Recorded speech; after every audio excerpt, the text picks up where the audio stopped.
Happy Jupiter Day, Collective. I'm just checking in, see how this week is wrapping up for you. And as you can see, it's time for carrot prep. Yesterday, we had our first freeze warning, which I discovered like around dusk. I just kind of casually opened my little weather app. It was like freeze warning, and there I was about to embark on this prep, thinking I was good to go for the day in terms of outdoor activities. And I was not, in fact, good to go. I had to bust a move, bring all my citrus trees in, and all the other non-freeze tolerant plants that I had indoors. So while that was a bit, I don't know, chaotic, just because of my lack of preparedness, it was nice to wake up today and come downstairs and just like see all the plants everywhere. It's like I immediately snapped into that reminder of how that one silver lining of the winter cold months is having so many more plants inside. Just it really improves the air quality. I mean, it's a noticeable difference, especially when you've got clusters of them everywhere. Not to mention how much I love the look of the citrus trees in the front bay window with the sun shining in. It's just really nice. And I'm really have gotten into the habit of decorating the citrus trees, like with little ornaments. May even put some lights on them this year.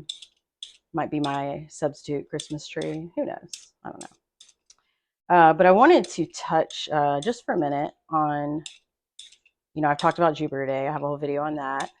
But I'm not going to get, I'm not going to get repetitive on the themes of Jupiter. But I did want to bring in another tarot card. You see in the foreground the Temperance card. And this is another flavor of Jupiter, as this card represents the sign, the archetype of Sagittarius, which is ruled by Jupiter. And for anyone who has watched the video on the 9th house about higher learning, sort of broadening your horizons, cross-cultural relations, religious studies, whatever, all those related things, the law, then you might remember from the video that also is a listing essentially of the themes of the 9th house in astrology, which Sagittarius rules over. So the planet, of course, to review, because I know it can kind of get like a little confusing. The planet energy that we are focusing on is Jupiter, expansiveness, optimism, possibilities, and just like any energy. And so, of course, that overlaps with the energy of Sagittarius, the archetype of Sagittarius. Very philosophical. Like if you know somebody who has a Sagittarius sun, they probably are very, in general, broad-minded, at least when they're operating from the spirit of their higher self. They sort of a curiosity,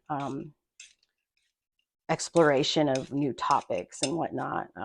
Very philosophical minded, and usually pretty optimistic. So I wanted to touch on that and touch on the symbolism of the Temperance card.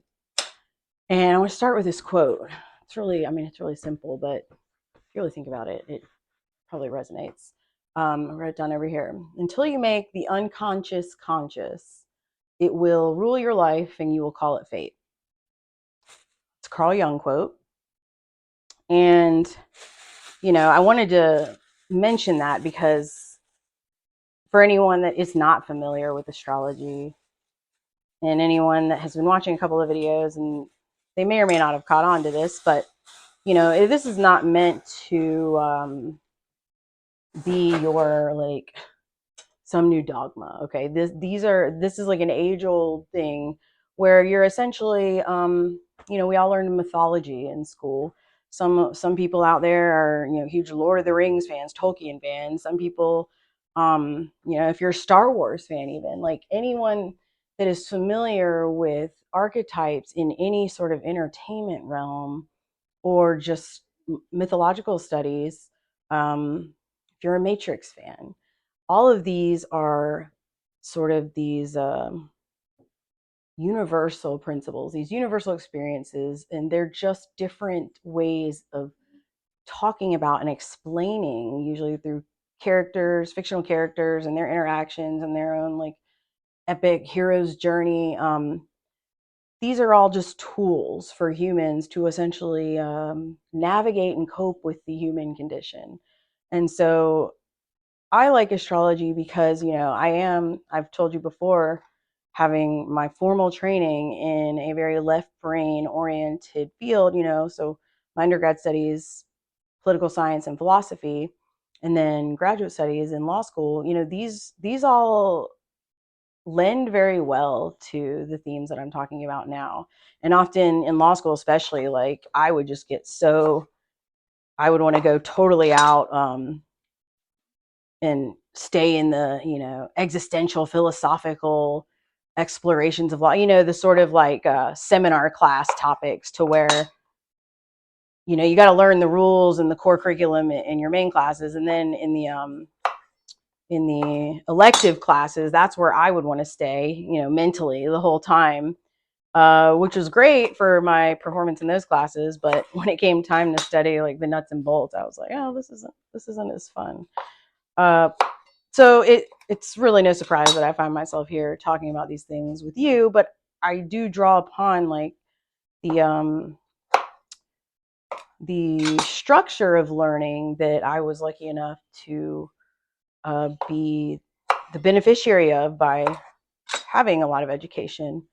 So, anyone that feels sort of like anyone that's here looking for some new like entire way to think in terms of like it being fed to you and telling you how to think, that's obviously not what this is. And I hope it doesn't even come off that way. I want it to be sort of like this new way of looking at things and energies that probably already resonate with you, and presenting something that is often put in the woo-woo pile. And just like anything, the only justice that can be done is by the people communicating it. So, because it is sort of like an out there sort of fringe thing, one day's fringe thing is like the next generation's just commonly accepted thing. So I just want to make that clear that these are meant to help supplement what your own working understanding of archetypes and like the human condition and how these themes play out in our interactions with one another and our kind of universal shared experiences that of course play out in different contexts, but thematically, it's sort of like some of the greatest movies of all time. I think that the reason that they stay in those categories is because they do such a good job of depicting some of these like profound themes of the hero's journey, so to speak. Everyone wants to consider themselves the hero of their own life, and in a sense, you are. You're just, there is like some sort of echo of what your essential purpose is that you are vaguely familiar with, I think, throughout your life. And for some of us, definitely me included, it takes the better part of your life to really get comfortable with what that is. You suspect it, but then it takes the events of your life, the mostly unforeseen ones, that really kind of like drive it home for you. So I want to talk about temperance. And everyone's heard of the word temperance, right? This is just sort of a theme of basically patience, moderation, balance, harmony, sort of like an openness to timing. And I'm going to be careful here by using the phrasing divine timing, because I don't want to, again, get into the the realm of like fatalistic speak and stuff like that. That's not at all what I don't really believe. Well, it's out of your hands. You just got to sit back and let things happen to you. I mean, that's not the purpose of learning astrology at all. It's really like just sort of understanding that there will be themes playing out in your life, and that a perspective that sort of is broad-minded, open-minded, and also sort of willing to entertain things that you hadn't really thought of when navigating things in your life. That's really what it is intended to do. So Temperance itself is a card that is very helpful to keep in mind. So when it pops up, if you're pulling cards, of course, it's going to depend a lot on other cards. But as one of the major arcana, there are sort of like suggestions of like a universal theme playing out. And when I say that, I mean in the collective, energies that are sort of governing us all and at play at this moment. And depending on who you are, where you are, what you're doing, what's going on in your life, it's going to echo in its own way. But Temperance is something that I don't know. I think it's a pretty useful term to keep in mind, because one thing about Temperance is that, especially when engaging in like something new, uncharted waters, which I think if you look around, like just society and in the world, there are a lot of things that sort of have brought us into that reality, sort of wondering, how did things get like this, or what's next, like in light of all of this going on that seems so chaotic. And um, tapping into that Jupiterian energy of optimism, you don't want to sound like some Pollyanna. It's not all just vibes, like, oh, no bad vibes. I mean, that's kind of ridiculous. But the openness, one thing about Temperance and anyone that has gone through struggle in their personal life, is an openness to moderation, simply as like this welcome respite after experiencing a period of extremes in your life. And sometimes when you have these like profound moments of just like chaotic upheaval and sort of this like forced transformation, you feel like just exhausted, because it's this pendulum swinging that you feel like it's like this ride that you were put on that you never asked to be put on. But still, in all, the effect in your life is very just you're just looking for equilibrium. You would love moderation, but like you're presented with these extremes that seem to come externally, and you therefore have to respond in kind in a lot of ways. So sometimes just like, just keeping cool and keeping calm and just having a light touch. Sometimes the light touch isn't going to cut it. Like, because if everything external is the opposite of a light touch, well, you see the shortcomings of that. So, Temperance is sort of where I find myself now, after going through this like year of very deliberate internal work and transformation that's come as a result, and still an ongoing thing. A lot of people that have had similar experiences and have experienced some sort of trauma, and then like subsequent journey or path towards healing, is that healing is extremely non-linear. And it's frustrating, because sometimes you'll think, wow, I made so much progress, and you have, but then the human brain, I mean mine definitely, you want to keep that momentum. You're like, okay, look at all this progress I made. And then you reach a milestone, then you reach another, and then some emotion, because you have trained yourself on your journey of healing to not squash those, to actually lean into them. Like when an emotion presents itself, to not try to squash it down and make it go away, because you realize that true healing comes from actually doing the opposite. You kind of siphon it up, and you're like, okay, wait, why is this here? And you really explore, why is it, on this, when I've had all this momentum about positivity and like feeling good and confident, sometimes these feelings will come up and you have to trust them, like, because you've come too far to squash that down. And I think it's important to remember temperance, remember like the patience with not only external events that are beyond your control, but with yourself. I mean, and that requires kind of understanding the nature of healing as nonlinear.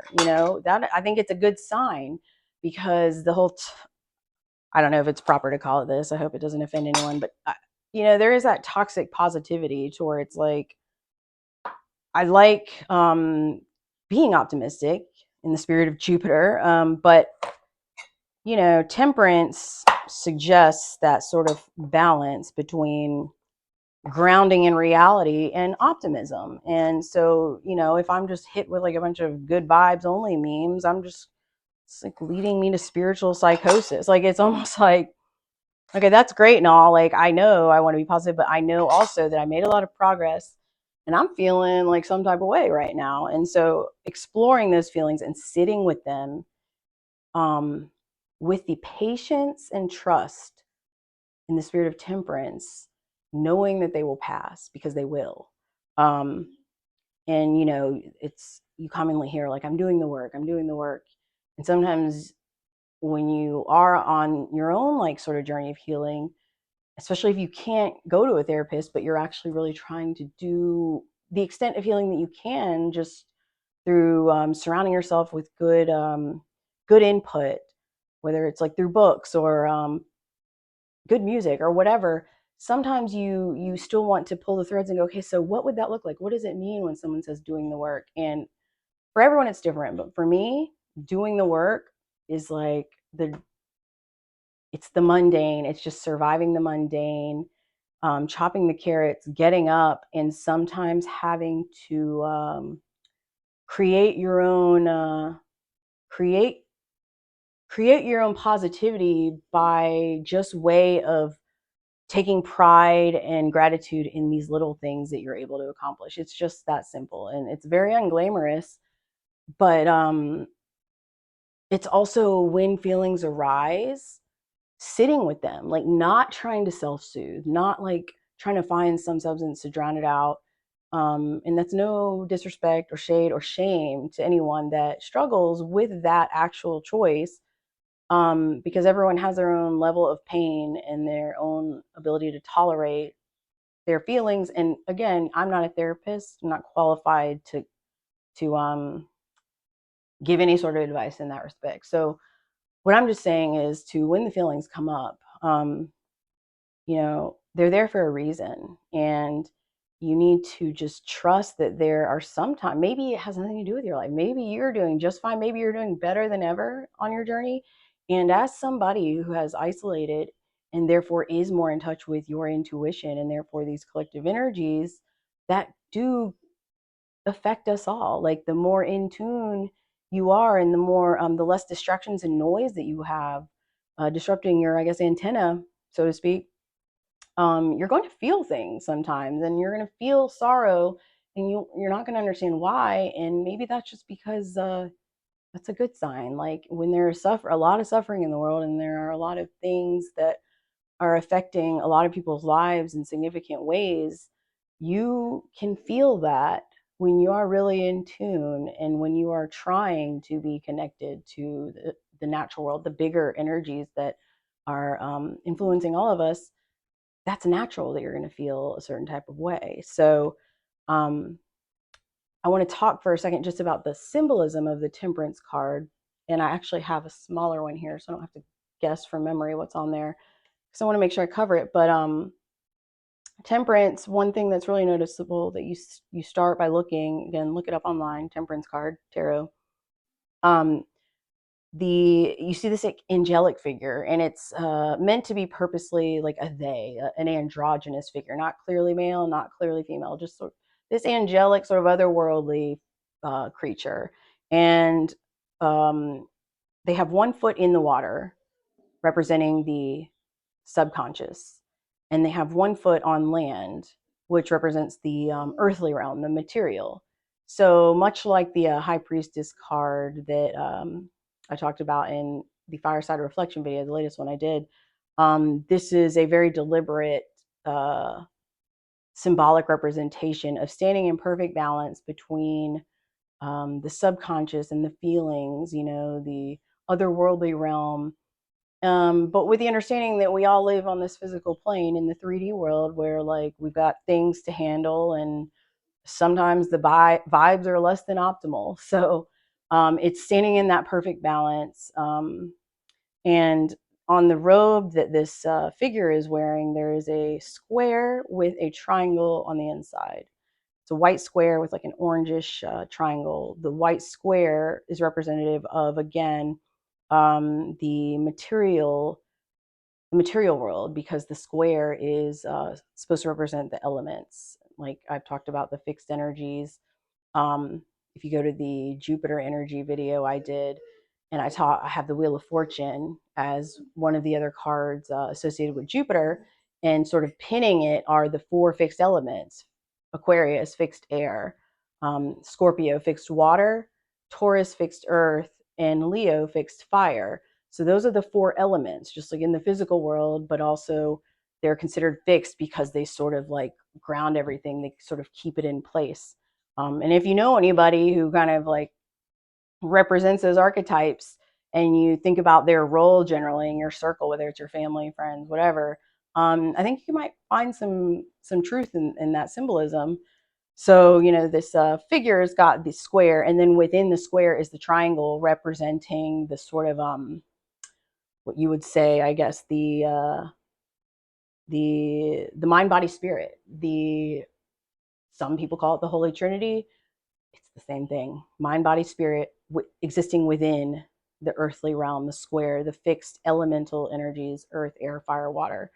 One thing I really like, though, my favorite part of this card, is that this figure is holding 2 chalices, and it's got like from far away it looks like water being poured from one cup to the other, but when you look up close, it looks a lot like the Aquarius water. It's like flowing, but it's flowing in both directions. That's what's noticeable. The illustration is very clearly showing it's not water flowing from top to bottom cup. It's like this constant exchange. And what that I find to be, at least resonates a lot with me, is it sort of is meant to make you realize an openness to the impossible becoming possible. And so when I reference like periods of struggle, which definitely characterized the beginning of this year for me, there's this really sort of inconvenient thing you have to come to terms with. At least I have, and I still sometimes have a lot of mixed feelings about it. And I've sort of given myself permission to let go of needing to categorize it, as I am so always wanting to do. Is if I hadn't had such a profound upheaval, like if it had just been sort of this like sort of little dose, sort of a dose of chaos just for fun, just to sort of like challenge my ability to keep the ship stable, that arguably would not have propelled me in the way that an entire chaotic upheaval where you feel like you're just left with a rubble, what that actually did for me. And I'm going to be honest, like if it were me to choose, I would not choose rubble. Like who chooses rubble? But what happens is when you are left with rubble in terms of all the things that were valuable to you. And again, this is me knowing what I valued and me knowing what was lost in events that seemed totally external to me, and allowing myself to be honest about how that made me feel in terms of um, the devastation to my value system, and therefore the way I saw the world in light of that value system. When you're left with rubble, that just is building blocks, honestly. When there's no foundation left, and therefore you're not kind of required to like sort of eye out like, okay, how was this done before, how did this piece go and that piece go. Any attempt to do that is going to, I think, maybe not every case, but for me, that was going to be a disservice. So I decided to take this approach of realizing that if this just hits like a ton of bricks, like it did to me, and if it felt like it was an impossible sort of upheaval in terms of how profoundly it shook up my life at this stage of my life.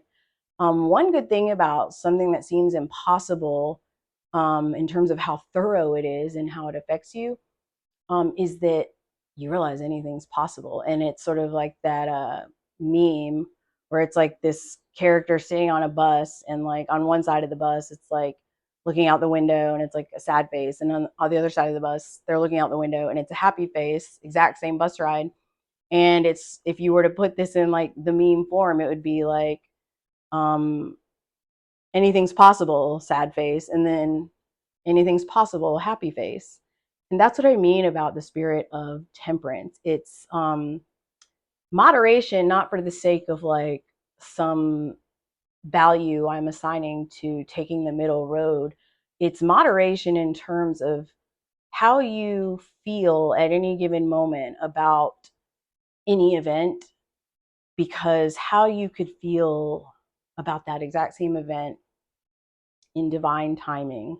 I say divine, and I mean just beyond you timing.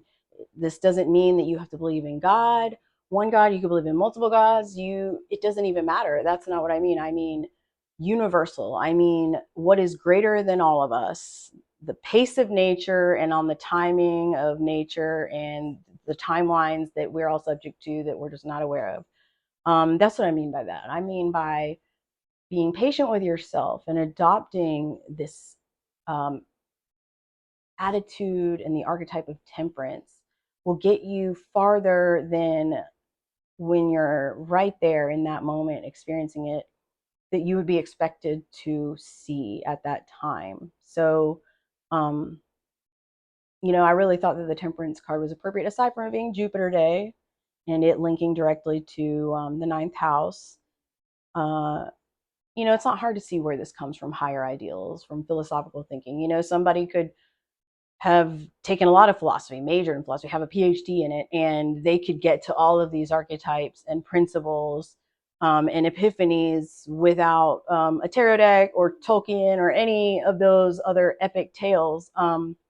But I'm here to sort of provide sort of this dipping the toe in the water, much like the temperance, sort of that moderate approach for somebody who, for whatever reason, the existing structures of coping have kind of left them wanting. And especially for creatives, like for people that really respond to imagery and symbolism, visual symbols, visual cues.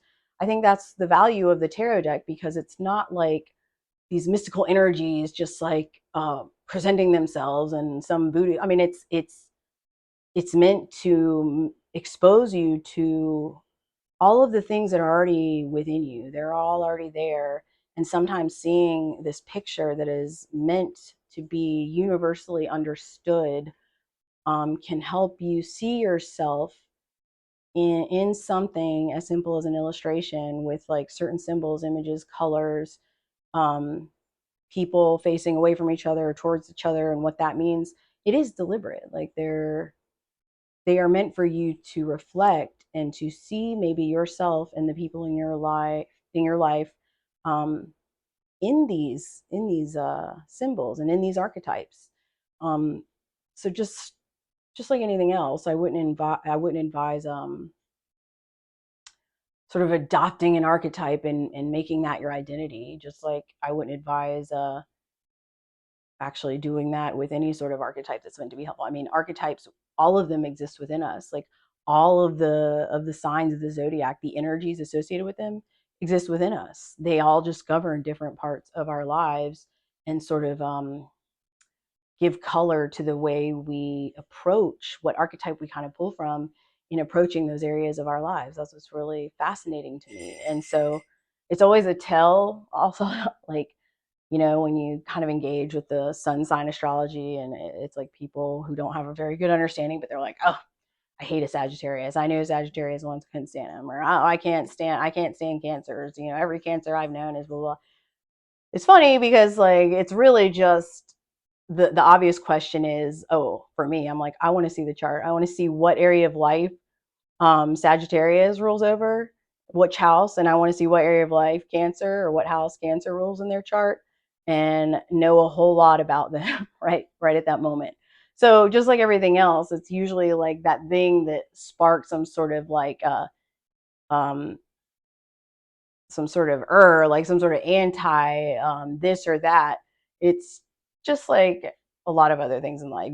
That person's kind of telling on themselves in a lot of ways, but everyone's got these little stereotypes that are fun. Usually there's like a prominent placement. If I were Carl Jung, he might say, oh, well, they would look at the other side of the chart, the opposite energy, and wonder if like this person really embodies one and then they're just like dismissing the other. But we all know there's like a light and a dark to all energies. So I want to end on talking about um, Jupiter, and I talk a lot about optimism and broad-mindedness. Um, but I think there's a word that you should also keep in mind, a sort of a cautionary word when it comes to the energy of Jupiter. And I'm saying this because tomorrow, so today is November 2nd, tomorrow there will be an opposition in the sky of Jupiter and the sun.